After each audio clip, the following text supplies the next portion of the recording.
प्रिय साथियों, नमस्कार, आदाब, गुड इवनिंग।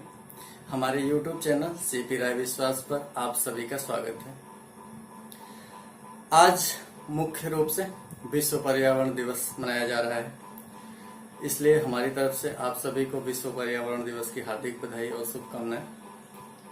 साथियों, प्रकृति व पर्यावरण हमारे जीवन का आधार है। इस पर हम सभी को विशेष कार्य करने की जरूरत होती है। इसकी देखरेख, संरक्षण आदि हम सभी का कर्तव्य है। हम सब मिलकर के इसके जागरूकता को बढ़ाएं, समाज में लोगों को भी प्रेरित करें कि लोग इसका संरक्षण करें, इसमें वृद्धि करें, अनेक पेड़ पौधे लगाएं जो प्रकृति के लिए और पर्यावरण के लिए काफ़ी लाभकारी होता है।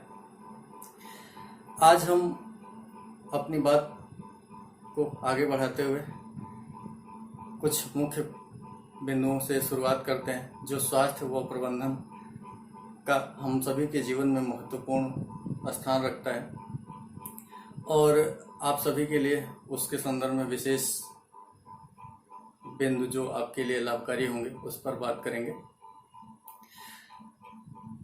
हम शुरुआत अपनी बात को एक छोटी सी कहानी के माध्यम से करना चाहते हैं। कहानी वह जो उस व्यक्ति की है, या कह सकते हैं कि उस ईश्वर की है जो वर्तमान में काफ़ी पूजनीय है। आप सभी जानते भी होंगे, वो हम सभी के आराध्य हनुमान जी हैं, और उन्हीं के जीवन घटना से जुड़ी हुई वो कहानी है जिसमें कह लेंगे प्रकृति और पर्यावरण के साथ साथ स्वास्थ्य प्रबंधन आदि की बेहतरीन झलक दिखाई देती है। इसलिए मुझे लगा कि आज विश्व पर्यावरण दिवस पर उसको आप सभी के सामने जोड़ करके प्रस्तुत करें। स्वास्थ्य व प्रबंधन का अगर बेहतरीन उदाहरण इस कहानी में समझेंगे तो आपको स्पष्ट रूप से दिखाई पड़ेगा। घटनाक्रम यह है कि लक्ष्मण जी को जब लक्ष्मण शक्ति लगी थी और वो मेघनाथ के साथ युद्ध कर रहे थे, उस दौरान मेघनाथ ने जब तीर चलाया तो लक्ष्मण जी घायल हो गए। उस अवस्था में अब उनके पास कोई भी विकल्प नहीं था। सारे लोग दोनों सेनाओं में हताश हो चुके थे कि अब तो लक्ष्मण की मृत्यु तय है, कोई कुछ दिख नहीं रहा था। उस दौरान हनुमान जी ने, कहा जाए कि बचने का एकमात्र उपाय विभीषण जी के द्वारा बताया गया, और वो हनुमान जी ने उसको पूरा करने की कोशिश की। वो उपाय थी सुसेन वैद्य को लंका से जाकर के ले आना, और सुसेन वैद्य के द्वारा बताई गई जड़ी बूटी जो प्रकृति और पर्यावरण की सानिध्य से ही प्राप्त हो सकती थी उसको उपलब्ध करवाना, और वो स्वास्थ्य को ठीक करने में बेहद उपयोगी साबित हो सकती थी। लेकिन वहाँ पे प्रबंधन महत्वपूर्ण स्थान रखता था कि उतनी कम समय में उसकी उपलब्धता करवाना, और बहुत ही कम समय थी उनके पास कि उसको ले आना उतनी दूर जा कर के।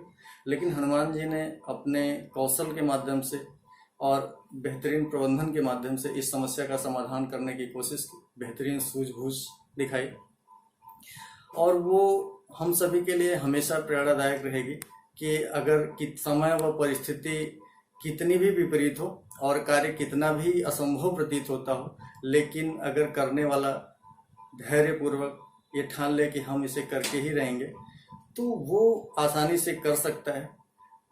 और हमें लगता है कि उन्होंने करके दिखाया भी हम सबको।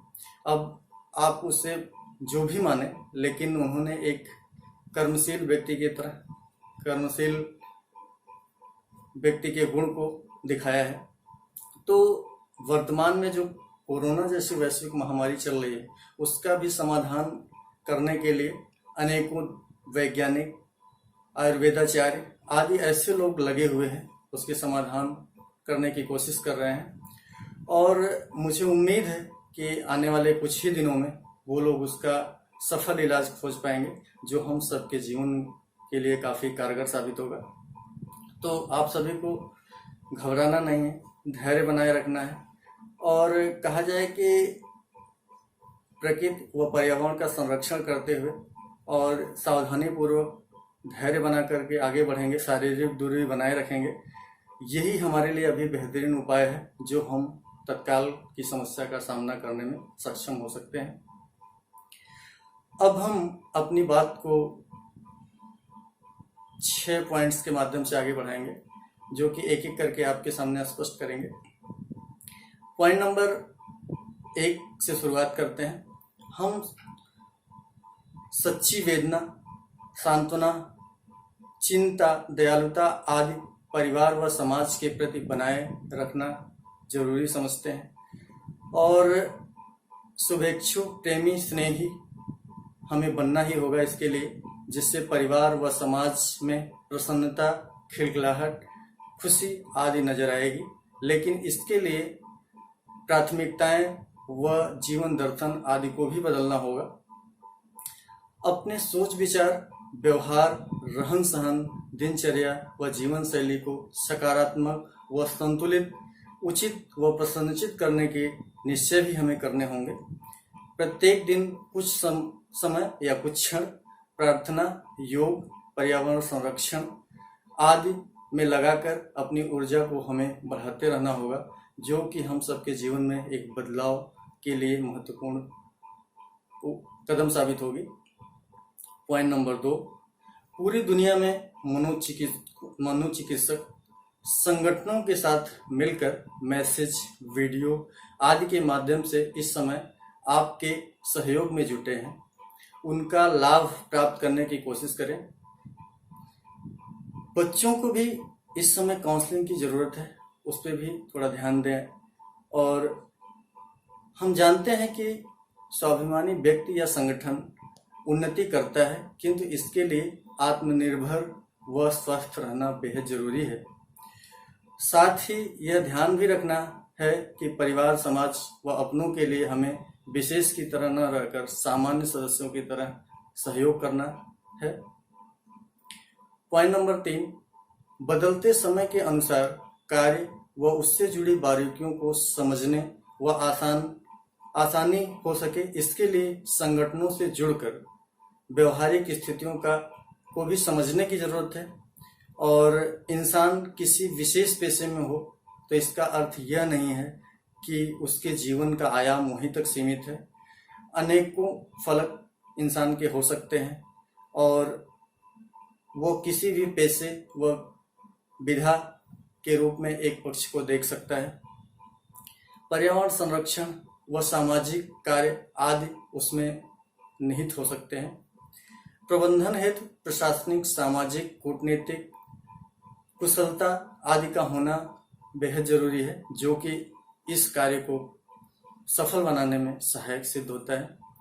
पॉइंट नंबर 4, हमें कार्य क्षेत्र में संबंधित उपयोगी क्षमता को हासिल करते रहना चाहिए। वित्त व्यवस्था को सुदृढ़ करते हुए पूंजी को संतुलित व उचित जगह पर लगाने की कोशिश करना चाहिए, ताकि स्वास्थ्य जैसी समस्याओं का बेहतरीन समाधान हो सके और लोगों का सहयोग भी किया जा सके।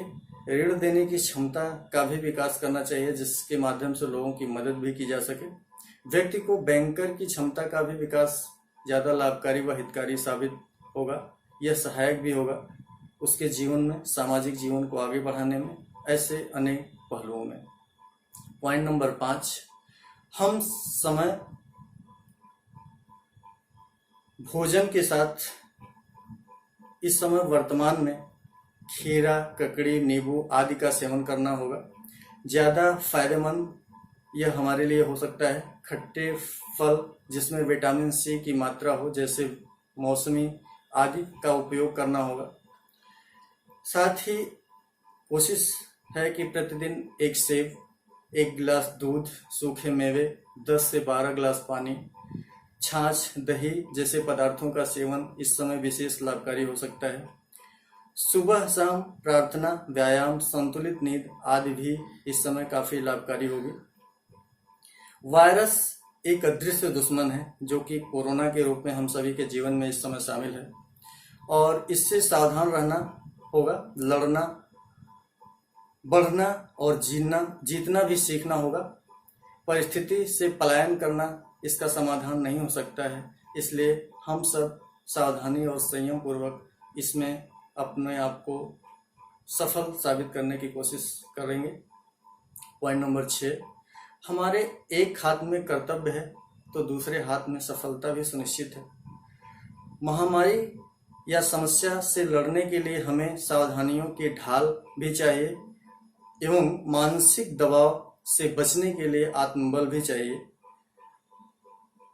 और कौशल एवं बुद्धि के माध्यम से सब कुछ संभव है, सब कुछ किया भी जा सकता है। निरंतर चलने का नाम ही जीवन है, लेकिन जीवन के लिए जीविका भी होनी चाहिए और इसके लिए जीवन को सुरक्षित रखते हुए जीविका के लिए बाहर निकलना सावधानी पूर्वक जरूरी भी है। महामारी से घबराने की जरूरत नहीं है। संसार में अनेक महामारियों का सामना किया गया है। इसके साथ साथ हम सब मजबूत बन के उभरे भी हैं। इसकी शुरुआत में हम सब असफल जरूर होते हैं, लेकिन अंततः सफल साबित हो पाते हैं अगर हम अपने आप को जिजीविषा, धैर्य, सूझबूझ से इसके साथ लड़ने और आगे बढ़ने की प्रयास करेंगे तो निश्चित रूप से सफल होंगे। अगर एग्जाम्पल हम आपको दें तो 14वीं शताब्दी में ब्लैक डेथ, जिसके माध्यम से करोड़ों लोगों की क्षति हुई, और फिर 20वीं शताब्दी में स्पेनिश फ्लू, उसमें भी करोड़ों लोगों की क्षति हुई। वर्तमान में जिसे आप कोरोना महामारी के रूप में जानते हो, उसमें भी लाखों लोगों की क्षति हो चुकी है।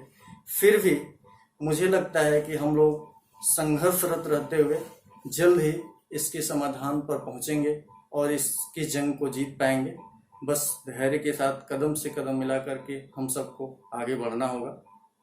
अब हम अपनी बात को महत्वपूर्ण पंक्ति के माध्यम से समाप्त करना चाहेंगे कि सुख भी बहुत है, सुख भी बहुत है, परेशानियां भी बहुत हैं, जिंदगी में लाभ है तो हानियां भी बहुत हैं। क्या हुआ जो प्रकृति ने थोड़ी समस्याएं दे दी, प्रकृति की हम पर मेहरबानियां भी बहुत हैं। सुख भी बहुत है, परेशानियां भी बहुत हैं, जिंदगी में लाभ है तो हानियां भी बहुत हैं। क्या हुआ, प्रकृति ने थोड़ी समस्याएं दे दी, प्रकृति की हम पर मेहरबानियां भी बहुत हैं। पुनः पर्यावरण दिवस की हार्दिक बधाई। आपने हमारी बातों को सुना, इसके लिए शुक्रिया। आगे फिर मिलेंगे कुछ नए विषयों के साथ। आप सब हमारी वीडियो को देखें, सब्सक्राइब करें, शेयर करें, लाइक करें, कमेंट करें। धन्यवाद। शुभ रात्रि।